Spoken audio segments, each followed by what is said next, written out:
only now I am realizing, thanks to this project of mine,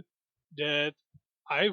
haven't really watched many movies in the past, let's say, decade,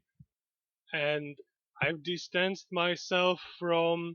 that sort of entertainment for some reasons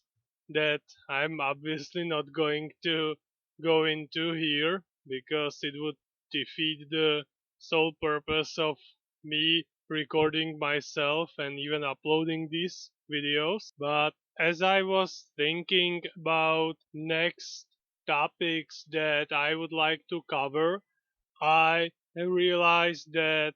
there are some movies that I don't mind watching again, even after many years, even after many times I've watched them. For example, I've stumbled upon a scene from the original Matrix, and I would definitely like to talk about that one because I've seen it when for the very first time when I was very young, and I think it had sort of an impact on me, on the way I wanted to interact with martial arts for the very first time. I think that was a huge inspiration for me, and I'm glad that if it was the case, that it led me to where I am now.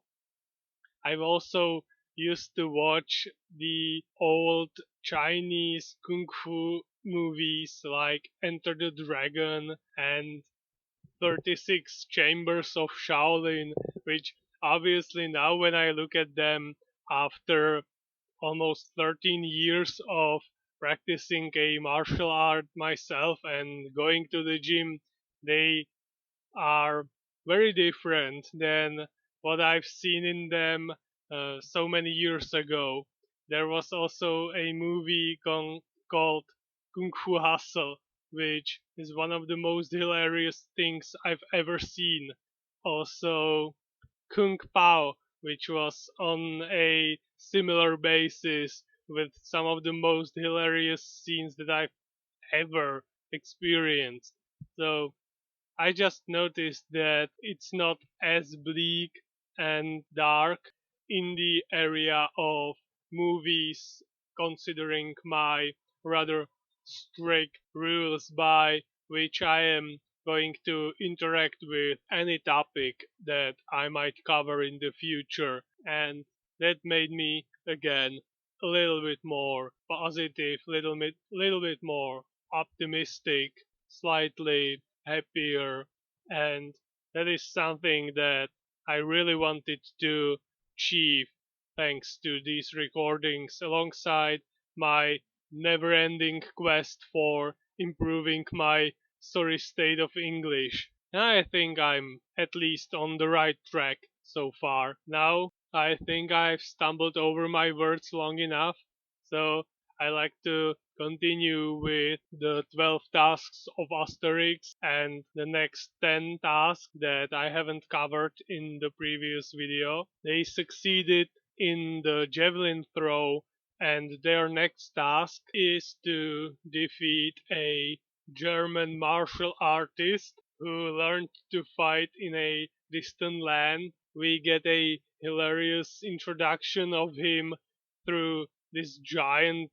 gate that just slowly opens just for him to enter as a tiny little middle-aged man with a large blonde mustache and a large beer belly, wearing something that could only be described as a karate uniform with a black belt. I have also noticed something when watching this animated version of a comic book, and that is how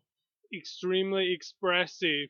the animals in this movie are. It's obviously not some discovery that's even worth mentioning, but I don't think I've ever really noticed before doing this how the eyebrows work in allowing the animator to give these animals a sort of a human-like range of expressions, and I find it extremely interesting and also inducing some happiness when the small dog Idefix is just able to show so many grimaces. Now back to their third quest. Obelix quite underestimates this foreign fighter and just storms into the arena just to get completely smashed by the tiny man because he learned how to use the strength of his opponent against them, and only after Asterix asks for a proper demonstration, the poor martial artist ends up completely tied into a knot with both his hands and feet tied into a German proverbial pretzel.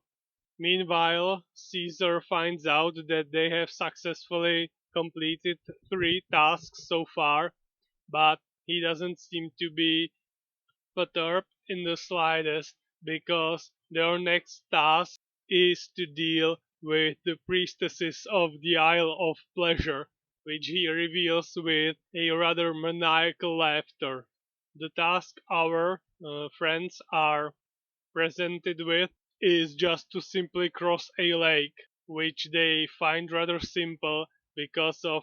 Obelix's superhuman strength. So he starts rowing, but the moment he hears a siren-like voice, he completely changes the direction and crashes the boat on the shore of the Isle of Pleasure. There they fall under a quote-unquote spell of a large group of extremely beautiful priestesses who sing and dance for them and are ready to take care of every need they might even think of. Again, we get to see some beautifully emotional and expressive bird that also fell under the same spell Asterix and Obelix fell under. We get a lot of dancing and singing, but this time it's Obelix's turn to save the day because no matter the amount of scantily clad women that are ready to serve their every need,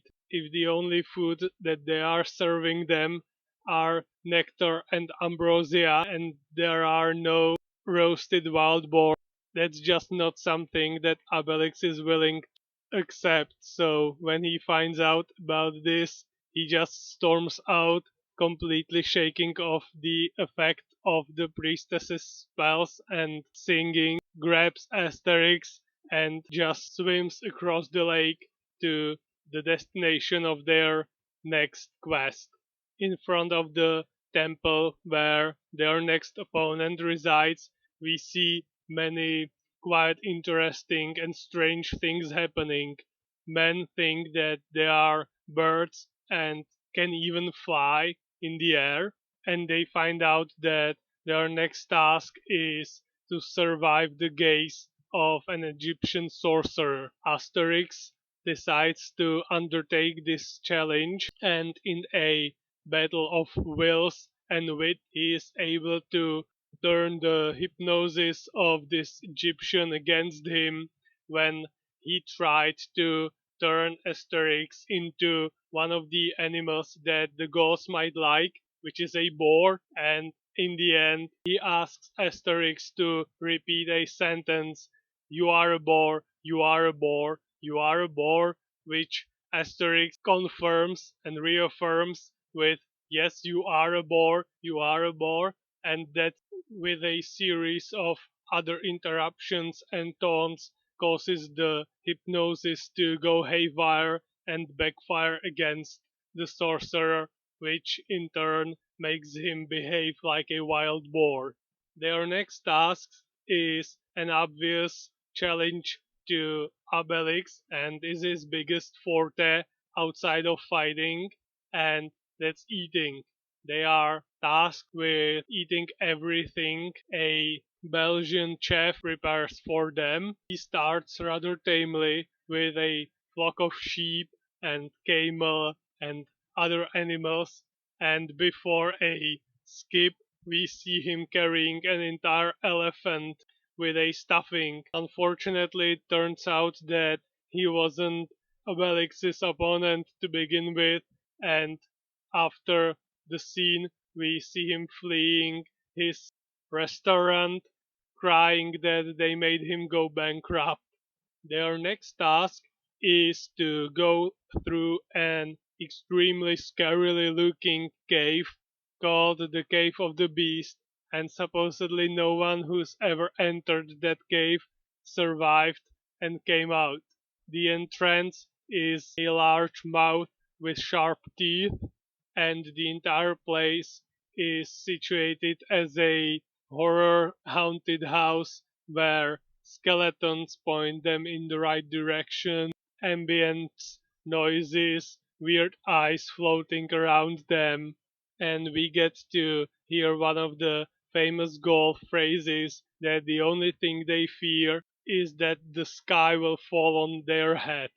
They just continue through without any fear, even encountering a train that somehow transports them into a Paris metro station